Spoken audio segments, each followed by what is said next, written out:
Kumusta po mga kabukids? Magandang araw po sa ating lahat. Ngayong araw po ay pagpapatuloy ulit natin ang ating trabaho. So this time, matutuloy po yung aming goal kahapon kasi hindi namin nagawa itong pagpapataas ng asintada dito sa CR. At naubos yung oras natin dito sa sa may kabilang side.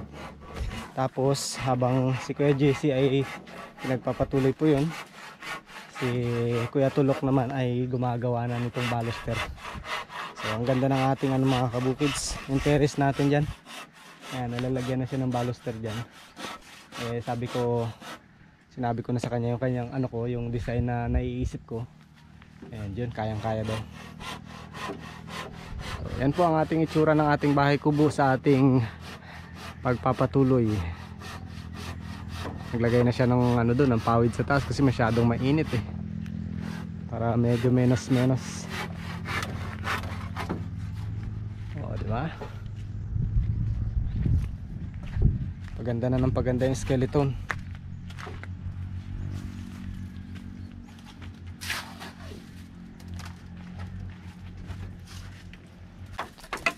Ako naman ay tumutulong sa paghahalo. Ako na yung labor. Ayan. Akit tayo dito. So yun, ito po yung nagawa kahapon. Itong mga side ng na to. Tsaka yun, pagkakabit ng sawali. Tapos ito naman,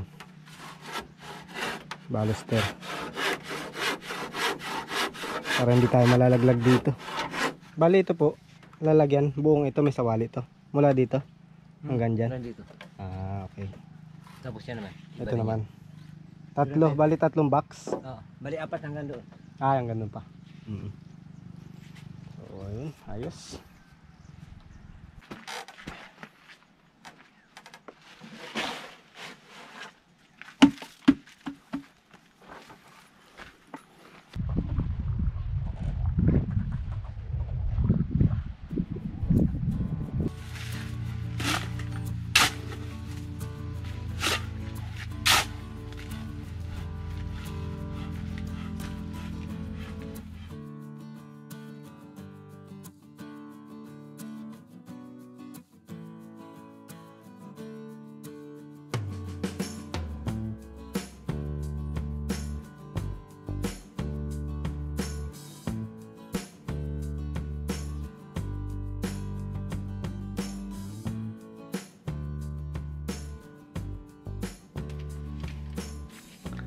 Ay, liyad yung kahoy. Kaya pala kailangang pilipitin. Lakas. Kailangan kong tulong. Okay na. Nalagyan na ng skeleton ito mga kabukid, yung harap, yung ating baluster. Yan ang lalagyan ng nung sawali. Nabaklas na natin mga kabukits yung hulmahan dito. Yan nga lang, ito mayroong konting spot na hindi nalagyan, kaya nilalagyan ngayon ng bago. Diba hindi na makita yung kahoy pag nilagyan. Akala mo poste niya semento rin. Bali dito mangyayaring bintana ng mga kabukids ng ating kusina. Yan, medyo malaki-laki. Hanggang dito sa taas.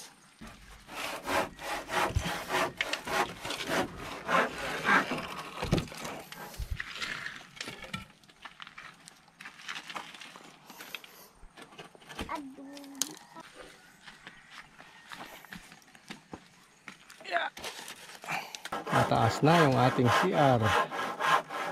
Punta ka doon, tignan mo kung gaano kataas na yung pintuan.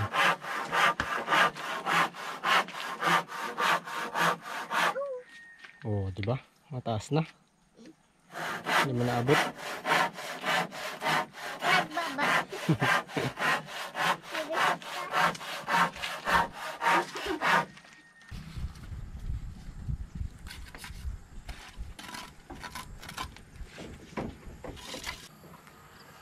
Ayos mga kabukids, nalagyan na ng ng barandilya dito sa ating terrace.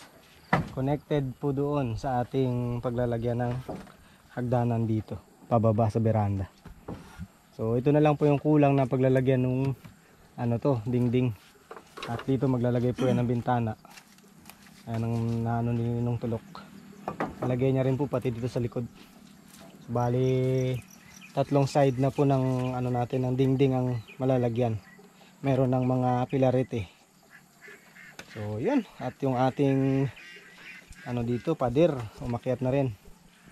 Mataas na yung kanyang narating. At yun, meron na din dong hulma ng bintana sa likod.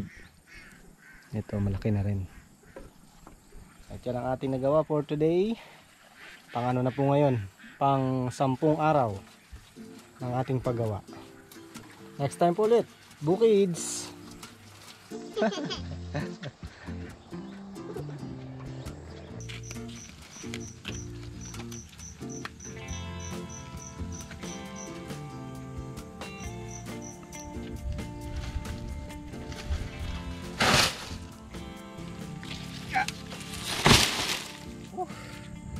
So yan mga kabukids, ngayong araw po ay pahinga po ulit ang ating mga mga karpentero sa paggawa. At ako naman muna ngayon. Nag-aakot po ako ngayon ng ating mga pawid ulit. So yun yung mga kinuha kong pawid noong nakaraan. Ililipat ko naman po dito sa ibabaw para hindi maabot ng mga anay. So dahil hindi pa namin ikakabit, siguro bukas kung makakapasok yung ating mga karpentero, masisimula nang maikabit yung ilan. Pero dahil hindi pa naman nakakabit lahat, yan, dito na muna. Tuloy maglalagay po ako ng anti-insect sa kanila para hindi agad-agad kainin ng mga insekto yung ating mga pawid, hindi magkabutas-butas. Sayang naman malalaki pa naman. So yun ang ating gagawin for today para ma-sprayhan ito.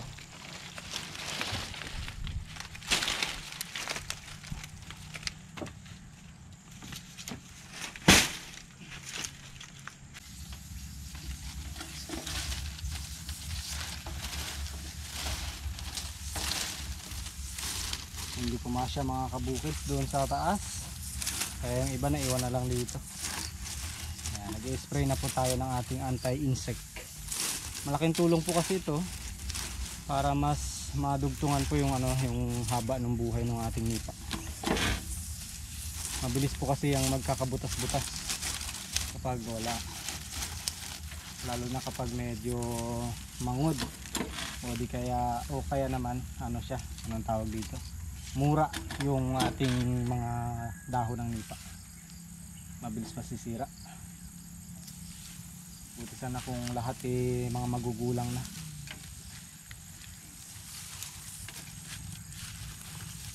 Kailangan natin ipasok doon sa kaloob-looban para lahat ay mabigyan.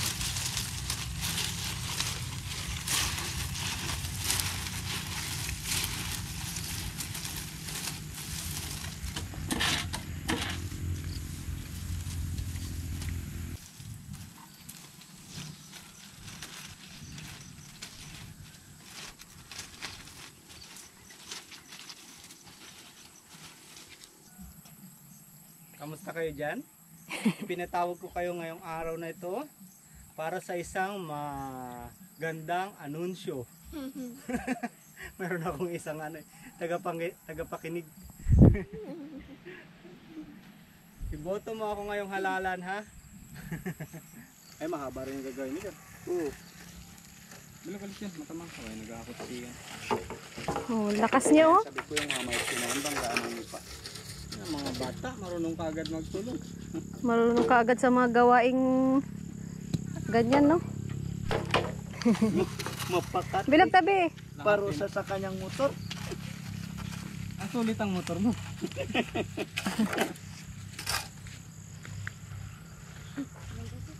Yan. Ayan mga kabukids, yung sinasabi po natin, yung gagawin nating pangkasaw para pagkakabitan ng ating pawid doon sa taas. Dumating na, dinala ni Kuya JC. So yun, kaya hindi siya nakapasok ngayon, nag-ano rin siya, nag-extra siya sa kawayan naman. And bukas bakbaka na naman. Pasok ka bukas, Kuya? Ayun. Pasok daw siya mga kabukids. Ayos, ayos. Makakadiretso na tayo.